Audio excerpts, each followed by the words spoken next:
আলহামদুলিল্লাহ, আমরা এখানে জামিয়াতুত তারবিয়া আল ইসলামিয়া বাবরি মসজিদ কমপ্লেক্সের জায়গায় রয়েছি।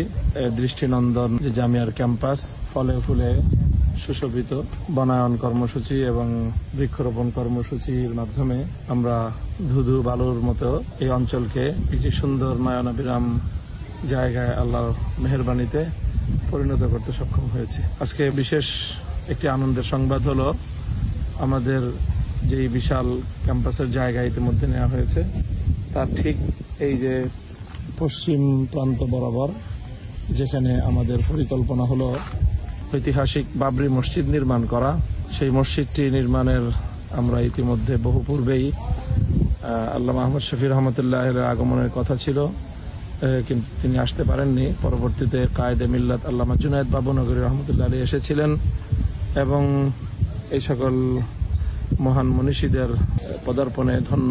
এই জমিটি দীর্ঘদিন ধরে আমরা বিগত প্রায় 4 বছর আগে আমরা এটি বায়না করেছিলাম মসজিদের কাজের জন্য। 1 খণ্ড জমি ক্রয় করেছিলাম, আর 1 খণ্ড জমি বায়না করার পর দীর্ঘ 4 বছরের বিভিন্ন ঝড় তুফানে জমি ক্রয়ের কার্যক্রমটি স্থগিত হয়েছিল। সম্প্রতি আমরা আল্লাহর মেহেরবানিতে অনেক দিন দরবারের পর আজ এই জমিটি বাবরি মসজিদ কমপ্লেক্সের নামে এটি রেজিস্ট্রেশন সম্পন্ন হচ্ছে। তো এই রেজিস্ট্রেশন করতে গিয়ে আমাদের এই জমি বর্তমান বাজার মূল্যের চেয়ে বেশ বেশি দামে, চড়া মূল্যে আমাদেরকে ক্রয় করতে হচ্ছে। তো আমরা আশা করি যে ইনশাআল্লাহ অচিরেই আমরা এই মসজিদের নির্মাণ কাজ উদ্বোধন করতে পারবো এবং পর্যায়ক্রমে আমাদের জামিয়ার ক্যাম্পাস নির্মাণের কাজও ধাপে ধাপে এগিয়ে যাবে।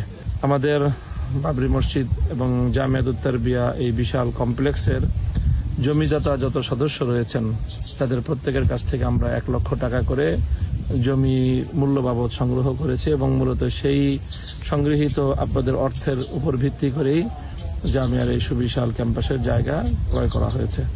তো আমি সকল সদস্যদের প্রতি এবং শুভানুধ্যায়ীদের প্রতি আহ্বান করব, অনেকেরই 1 লক্ষ টাকা করে প্রদেয় সেই প্রতিশ্রুত টাকা অনেকে পরিশোধ করেননি।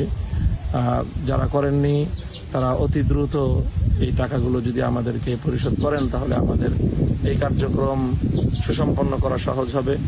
নতুন নতুন ভাই বোনেরাও এই মহান কর্মকাণ্ডে আপনারা অংশগ্রহণ করতে পারেন। আমরা আশা করছি যে আমাদের জামিয়াতুত তারবিয়া ক্যাম্পাসে নির্মিতব্য এই বাবরি মসজিদ কমপ্লেক্স ইনশাআল্লাহ একটি ঐতিহাসিক স্থাপনা হবে, স্মৃতির এবং চেতনার বাতিঘর নির্মিত হবে এবং এখান থেকে আগামী মুসলিম উম্মার নেতৃত্ব দেওয়ার মতো